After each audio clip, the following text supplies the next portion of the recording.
This is The Final Word.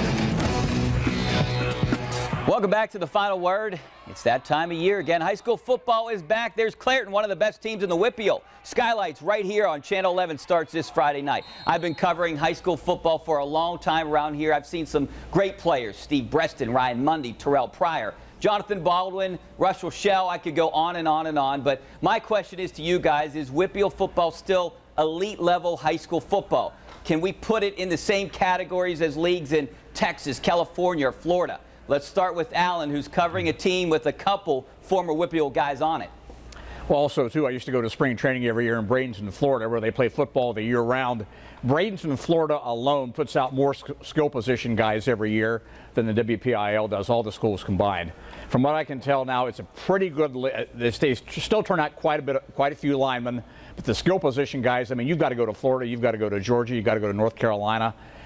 That's one thing where Notre Dame is back now in the mix among the national powers, because for the first time in a long time, they're recruiting where the Southeastern Conference schools recruit.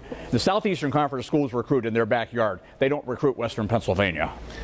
I don't think there's any question that when you look at the WPIAL and the population loss that was experienced over the past decade and a half, for the most part, that's going to have an impact. Schools enrollments went down, and as a result, you would see talent go down. You're still going to see the occasional Tyler Boyd and the great class that Clairton just had. You're going to see a Gateway team this year that's got 4 Division I types on it, all skill guys. And yes, I went to Gateway, so I had to throw that in there.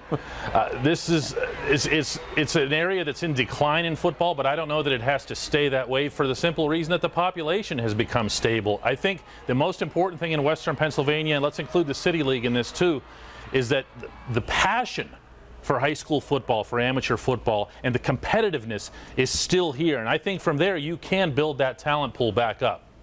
Well, I think the talent pool on individual players, you know, you just have to wait and see who's going to be a great player and who isn't going to be a great player. But the question is whether the WPIAL is overrated as a conference. I think it's a good, solid conference, and I think there's a lot of those around the country. And you can go anywhere in the country. You can go to Florida. You can go to Texas.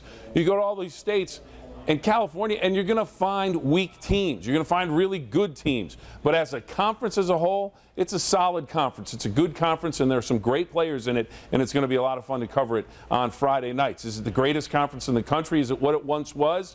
Probably not, but it's still solid, and there's still some very good football played each and every year. Good teams in all classifications here in Western PA. Okay, guys, we have to get to a break, and up next, the future of Pitt football under the guidance of Paul Christ. What direction do you think the program is heading in? Matt Presto thinks the program is heading in the right direction. Tweeting Christ looks to be cleaning up the program, something that can't be done overnight. Our thoughts coming up next. Stay right there.